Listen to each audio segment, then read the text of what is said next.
How's it going, ladies and gentlemen? My name is Adrock, and I'm back with another Freelancer Breakdown, this time featuring Dr. Finn.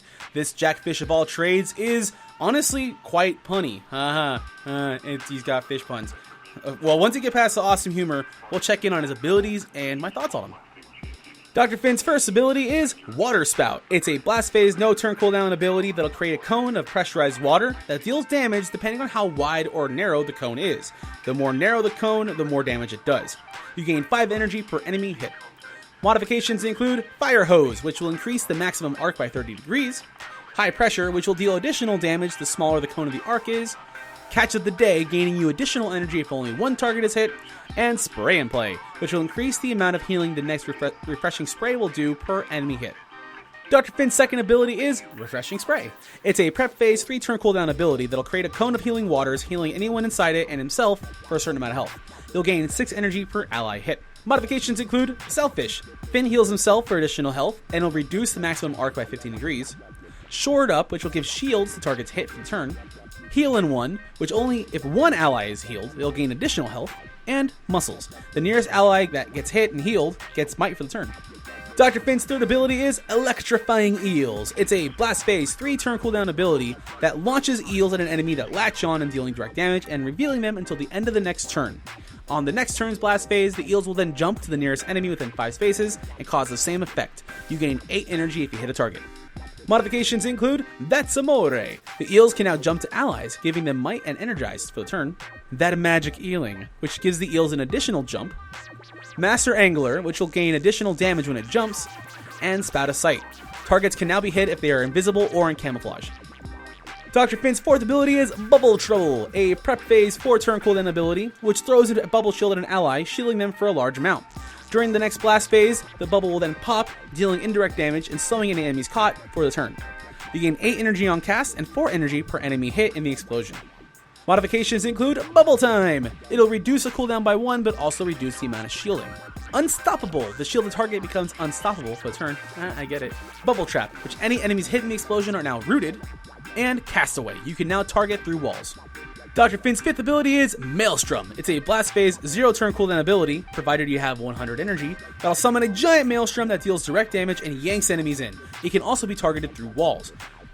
Modifications include Cast Off. It'll cause a knockback instead of a pull. Riptide, which will slow enemies until the end of the next turn. Grand Finale, which will deal additional damage to targets in the center of the Maelstrom and then extra damage to the people adjacent to it. And Leech Infestation. You gain health per enemy hit.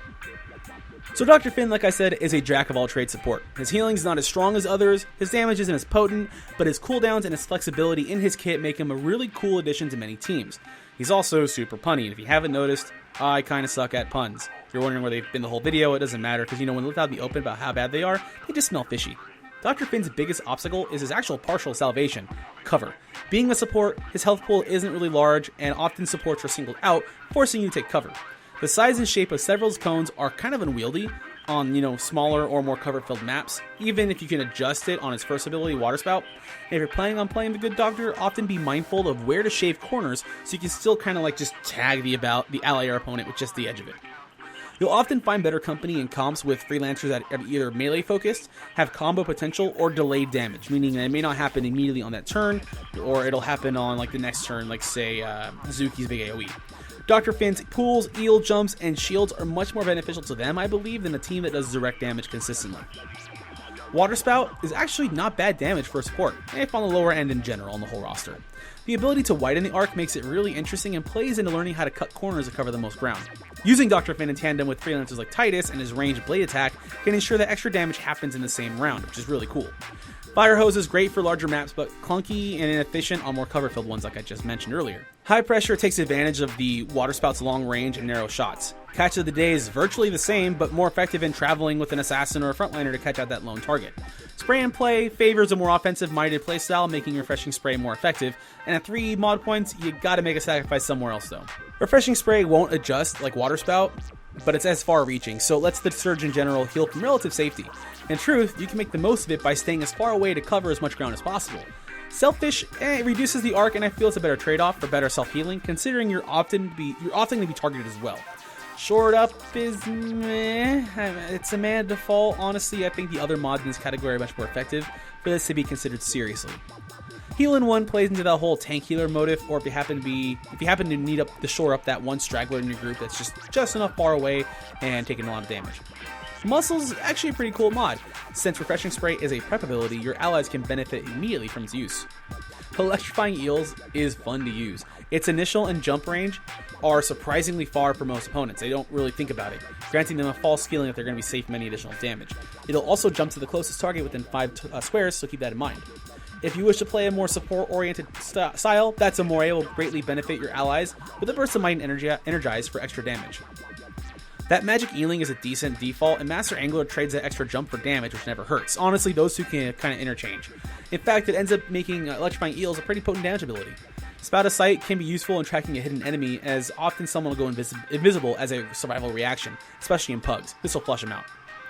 Bubble Trouble is a substantial shield, and it's a playmaker and a lifesaver. I think it's also one of the largest non-ult shields in the game, and comes up more frequently than them as well. Bubble Time is a tough one. You do get 1 turn reduced time, but you also get less shields for it, so there's a really weird trade-off there. Unstoppable is actually pretty unique, as Unstoppable itself is not a commonly seen ability, a status effect, but it's really useful, and at 1 mod point means you can actually slot that in if you wanted a higher point mod somewhere else. Bubble Trap is stellar, especially with like melee heavy comps. You place this on someone like Titus, Pup, Asana, or Rampart or something like that. It can be especially devastating. Castaway is a fine default mod, as it lets Dr. Finn play more safely and conservatively. So never, count that off.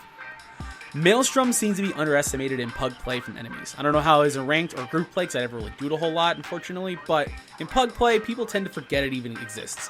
They're so concerned with the heals and the shield from Finn that they never consider the massive AoE undertow. Unless you're taking Cast Off for its knockback, the default will always draw enemies to the center, so make sure you stack it with a Helio Wall or a Grayol, a Pupple, something like that, and it can instantly turn the tide of a battle. Riptide is a default that's just fine, as it can let allies close in to finish off whoever's in caught. And Grand Finale, it makes it similar to Zuki's large AoE, and can help shore up some low team damage. It wouldn't be my first choice, especially with more other options available, especially since supports are not considered to be big damage dealers. Technically, Dr. Finn is in like the middle of it. He can get some pretty good damage, like I mentioned, from Electrifying Eels, but I think there's better utility in him elsewhere, but that's just always my opinion on this kind of stuff. Leech Infestation turns it into a nice defensive ult as well, which gives the Doctor, some life back, and also puts some space between him and any would-be attackers. If you're going to run Catalysts, Dr. Finn really only has one mandatory one, and that is his Blast Catalyst. For prep, I like to run Turtle Tech. Critical Shot could be effective if you're going to go with that, damage ability style Finn that you could do. It also really combos well with Maelstrom. And Adrenaline, you can do it, but honestly, unless you're going to go for a tank character, it's really ineffective for most of the roster, especially him. For Dash, I think they're all potentially viable. People that metagame, people that min-max are always going to say differently to me. Fetter would actually really throw off some of your opponents, and I've done it a few times, and that's actually kind of fun. Unfortunately, it leaves you exposed, and if you don't have a team that communicates, it's pretty much wasted on nothing. You're just going to end up walking right into your own death. Fade can be also predictable, but in pugs it can be useful. And predictable, people like to fade out into stealth, so they have an extra turn or so to then, run around safely or reposition themselves. Other players are pretty clever about it and like, oh cool, shoot into that brush over there. So there's your wasted fade. Shift most likely will be a go-to choice for most people, and I think for myself as well, as its distance is not bad at all, and it's just no frills. Don't worry about it, just blink on out. And like I said, for Blast, this is the most important and I believe mandatory catalyst for Dr. Finn, and that's Brain Juice. It's clear and it's obvious. It reduces the cooldowns because his cooldowns are really long, and if things get really hairy, you need to be up and ready with a clutch shield or a clutch heal instantly. And there goes all my thoughts and opinions and Dr. Finn. Hey, if you guys have any questions or opinions, leave them wherever you find the video. I love to hear about them. And, follow me on Twitter, @RockDraws, and occasionally on Twitch, @RockDraws. Just look for that. I'll occasionally try and stream, and I'd love to talk to you guys wherever you guys want to put this at. Until then, check out QueueTimes.com or YouTube.com/QueueTimes, and I'll catch you guys later. Peace.